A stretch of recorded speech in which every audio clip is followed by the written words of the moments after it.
Bad word wudu. Bismillahirrahmanirrahim. Allahumma ij'alni minat tawabina waj'alni minal mutatahhirin. Nederlands vertaling. Gebed voor de wudu. Bismillahirrahmanirrahim.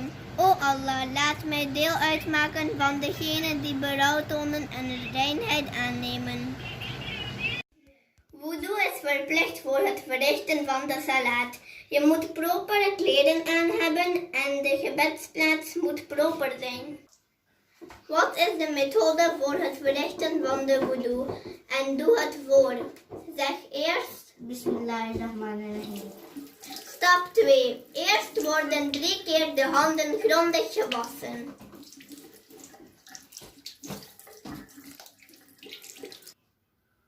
Stap 3. Dan wordt 3 keer de mond gespoeld.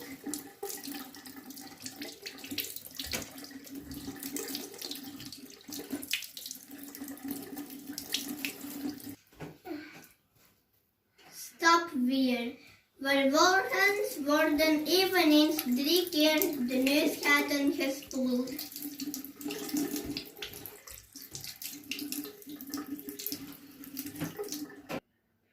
Stap 5. Daarna wordt het gezicht 3 keer gewassen.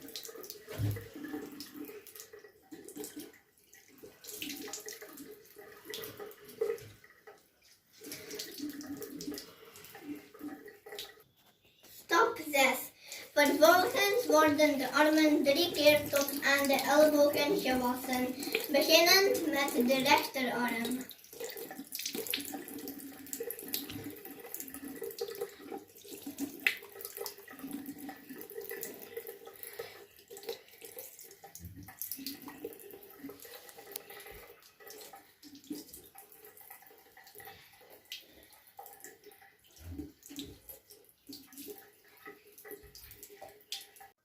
Stap 7. Daarna wordt met de palmen van beide handen 1 keer over het hoofd gewikt.